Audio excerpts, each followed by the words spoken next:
छत्तीसगढ़ के राजनीतिक शतरंज में बीजेपी के रणनीतिकार अमित शाह की शह पर मोदी ने कांग्रेस को मात दिया, जिसका आभास प्रदेश बीजेपी को बखूबी है। आज छत्तीसगढ़ के लिए अभूतपूर्व दिन है और मैंने लगातार रोज आपको अपनी बात कह रहा था पिछले 3-4 दिनों से कि भारतीय जनता पार्टी की स्पष्ट बढ़त एग्जिट पोल के रुझान में ही छिपा हुआ है और वो आज सत्य साबित हुआ। और मैं कहता भी था कि अंधेरा छटेगा, सूरज निकलेगा और कमल खिलेगा। तो कमल खिल चुका है छत्तीसगढ़ में और मध्य प्रदेश में और राजस्थान में। आइए एक नजर उन मुद्दों पर डाल लेते हैं जो बीजेपी को एक बार फिर से सूबे की सत्ता दिलाने जा रही है। सबसे पहले प्रत्याशियों की घोषणा। छत्तीसगढ़ में बीजेपी ने 20 उम्मीदवारों की अपनी पहली लिस्ट उस वक्त जारी कर दी थी जब चुनाव की तारीख की घोषणा हुई थी। छत्तीसगढ़ में बीजेपी ने गुजरात विधानसभा चुनाव वाला फॉर्मूला अपनाया, जिसके तहत तमाम प्रदेशों के पार्टी के बड़े चेहरों को बहुत पहले मैदान में उतार दिया।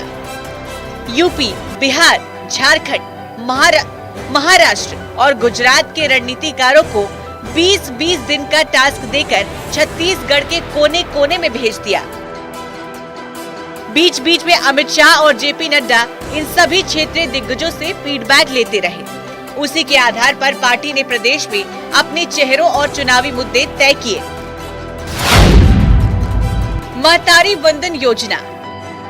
छत्तीसगढ़ में बीजेपी की जीत का सबसे बड़ा महतारी वंदन योजना, जिसके तहत पार्टी ने सत्ता में आने पर प्रदेश की हर विवाहित महिला को 1,000 रुपए महीना देने का वादा किया। इस तरह से बीजेपी ने प्रदेश की आधी आबादी पर अपनी मजबूत पकड़ बनाई। उसके बाद पार्टी के कार्यकर्ताओं ने जमीन पर उतरकर महतारी वंदन योजना के फॉर्म भरवाए। हालांकि इसको लेकर विवाद भी हुआ। 3100 रुपए प्रति क्विंटल धान खरीदी बीजेपी के लिए दूसरी सबसे कारगर रणनीति साबित हुई। धान के समर्थन मूल्य पर खरीदी का वादा। जिस धान खरीदी के मुद्दे को कांग्रेस अपना सबसे मजबूत हथियार मान रही थी, उसे बीजेपी ने हाईजैक कर लिया। चुनावी घोषणा पत्र में पार्टी ने 3100 रुपए प्रति क्विंटल धान खरीदी का वादा किया। हालांकि कांग्रेस ने भी बाद में 3200 रुपए क्विंटल धान खरीदी का दाव खेला, लेकिन इसे पार्टी भुना नहीं पाई। बीजेपी ने प्रदेश के चुनाव में एक और जो बड़ा दाव खेला, वो था मोदी का चेहरा। पार्टी ने कोई मुख्यमंत्री प्रोजेक्ट न कर पीएम मोदी को मैदान में उतार दिया। मोदी के प्रदेश में ताबड़तोड़ रैलियां और मोदी मतलब विकास की गारंटी ने बाजी पलटने में बड़ी भूमिका निभाई। ये बीजेपी की चुनावी रणनीति पर मोदी का भरोसा ही था कि उन्होंने अपनी आखिरी 3 चुनावी रैलियों में प्रदेश की जनता को शपथ ग्रहण समारोह में आने का न्योता दिया। भ्रष्टाचार को लेकर कांग्रेस पर वार। छत्तीसगढ़ में बीजेपी ने आक्रामक तरीके से चुनाव प्रचार किया। पार्टी के हर एक नेता ने भ्रष्टाचार और कानून व्यवस्था को लेकर सरकार को जमकर घेरा। गाय, गोबर, गौठान, कोयला और सीजीपीएससी घोटाले जैसे मुद्दों को जमकर भुनाया।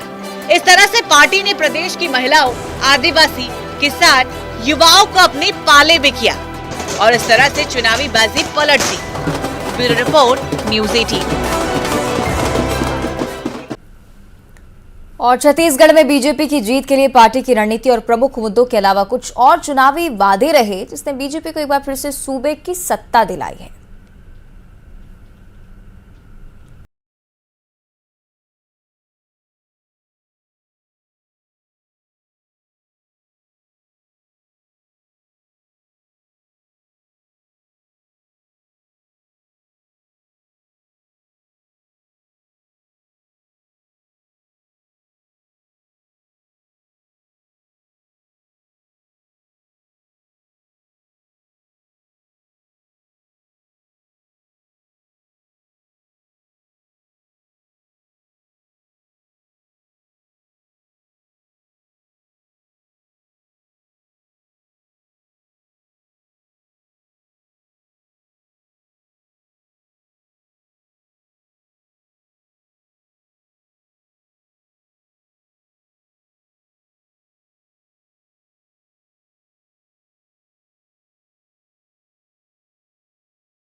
में तकरीबन बघेल सरकार के पूरे कार्यकाल के दौरान धर्मांतरण को लेकर विवाद होता रहा। कई जिलों में तनाव की स्थिति बनी, कई जगहों पर लड़ाई झगड़े हुए। आदिवासियों ने बड़े पैमाने पर रैलियां निकाली, जिससे विपक्ष में बैठी बीजेपी ने चुनाव प्रचार के दौरान जमकर भुनाया। पार्टी ने हिंदुत्व, धर्मांतरण, लव जिहाद जैसे मुद्दों को लेकर पूरे प्रदेश में अभियान छेड़ दिया। और इसी बीच भुवनेश्वर साहू हत्याकांड ने दो मजहबों को आमने सामने खड़ा कर दिया। मौके को भांपते हुए बीजेपी ने भुवनेश्वर साहू के पिता ईश्वर साहू को बेमित्रा के साजा से मैदान में उतार दिया, जिसका असर कई सीटों पर देखने को मिला। 500 रुपए में गैस सिलेंडर।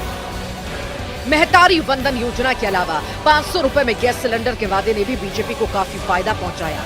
वादा तो कांग्रेस ने भी किया था, लेकिन वो अपनी बात वोटर्स तक नहीं पहुंचा सकी।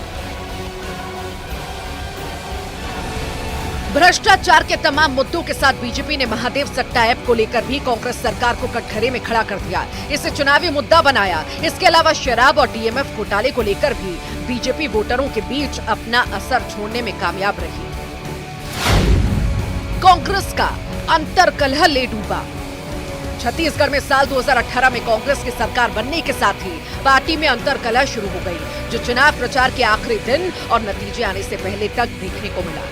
ढाई साल का formula, CM, deputy CM, Mohan Markam, Bhupesh Baghel, Deepak Baij, Kumari Selja, विवाद का नुकसान भी कांग्रेस को झेलना पड़ा। पहले बघेल है तो भरोसा है, फिर कांग्रेस है तो भरोसा है, और आखिर में सामूहिक नेतृत्व में लड़ा जाएगा चुनाव। जैसे संदेश ने भी मतदाताओं को कांग्रेस से मुंह मोड़ने पर मजबूर कर दिया। Bureau report, news 18।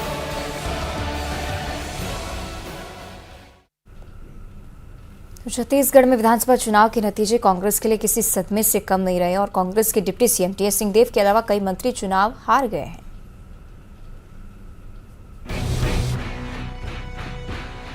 बीजेपी दफ्तर में जश्न है, खुशियां मनाई जा रही हैं, कार्यकर्ता उत्साह से लबरेज हैं, लेकिन कांग्रेस खेमे में सन्नाटा है। छत्तीसगढ़ में बीजेपी की ऐसी आंधी चली कि कांग्रेस के कई दिग्गज पानी में गोते लगाते दिखे। Deputy CM TS Singhdeo Ambikapur से चुनाव हार गए हैं। कांग्रेस अध्यक्ष दीपक बैज चित्रकोट सीट से हार गए हैं। सांसद होने के बावजूद कांग्रेस ने उनको मैदान में